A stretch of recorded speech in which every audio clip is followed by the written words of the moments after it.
कर रहे हैं ना, कोई औषधि आप खा रहे हैं, कोई रोग आपके हृदय में, कोई शरीर में कोई रोग है, कोई बीमारी है, कोई गठिया है, कोई घुटने का रोग है, घुटना आपको डॉक्टर ने कह दिया बदलना है, तो हम तो कहेंगे आप प्रयास करना कि 2-4 दिन तक मंदिर में जब जाएं तो बेलपत्री भगवान शिव को अलग अलग तरह से, ये डंडी का मुंह अलग अलग तरह से चढ़ाकर, हाटकेश्वर महादेव का नाम लेकर, कभी इधर की ओर मुख कर कर चढ़ा दो, कभी इधर की ओर मुख कर कर चढ़ा दो, कभी इधर की ओर मुख कर कर चढ़ा दो, कभी इधर की ओर मुख कर कर चढ़ा दो। और बाबा को चढ़ाने के बाद उस बेलपत्री को आप जो पीछे का भाग है उसको तो तोड़कर खाओ, साथ में बेलपत्री को ही खाना प्रारंभ करो। 15-20 दिन खाने के बाद फिर जांच कराओ कि आपको रिजल्ट में अंतर आया कि नहीं आया, आपकी जांचों में अंतर आया कि नहीं। अब जरा समझना, बहुत सुंदर प्रसंग है, शायद आपके स्मरण में है कि नहीं है, वो आपके जीवन की लाभ देने वाला प्रसंग। गुरुदेव, मेरी पसलियों के बीच में एक बड़ी सी गठान हो गई, और पसलियों के बीच में जो गठान हुई 2 साल हो गए गठान का इलाज करवाते करवाते, पर गठान गली नहीं। आखिरी में डॉक्टरों का कहना था कि इस गांठ को निकालना पड़ेगा, ऑपरेशन करना पड़ेगा, अगर ये ठीक नहीं हो रही है तो इसको निकाल कर ये जांच के लिए जाए। अब गुरुदेव करूं तो करूं क्या?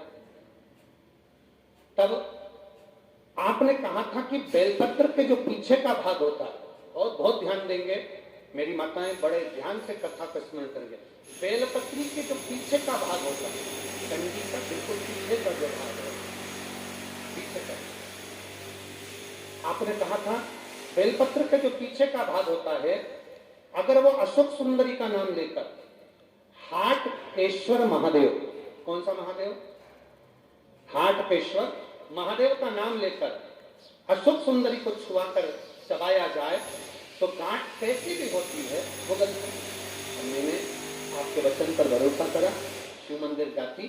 बेलपत्री उठाती, उसके पीछे का भाग तोड़कर बाबा को चढ़ाकर अशोक सुंदरी हाटकेश्वर महादेव का नाम लेकर खाती। गुरुदेव, मैं क्या वर्णन करूं, मैं बाबा को यहाँ धन्यवाद देने के लिए आई हूँ। बाबा ने मेरी जो गांठ 2 साल से थी वो मात्र 20 दिन में गला दी है। मेरे बाबा का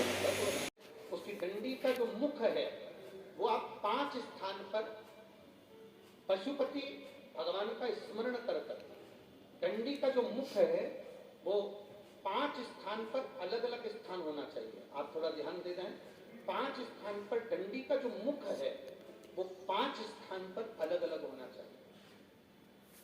और 5 स्थान पर अलग अलग होकर बाबा को स्पर्श कर कर अपने दिल की बात कर कर, जब आप पूरी मेहनत कर लें, पूरी पढ़ाई कर लें, तब तुम आखिरी में भगवान की शरणागति में जाकर कहना, बाबा ये मेरा विश्वास कहता है कि तू मुझे इस एग्जाम में निकालेगा और मुझे नौकरी देगा। तब ये चढ़ाकर बाबा से विनती कर कर फिर अपने गंतव्य पर जाना, बाबा उसको स्वीकार कर कर तुझे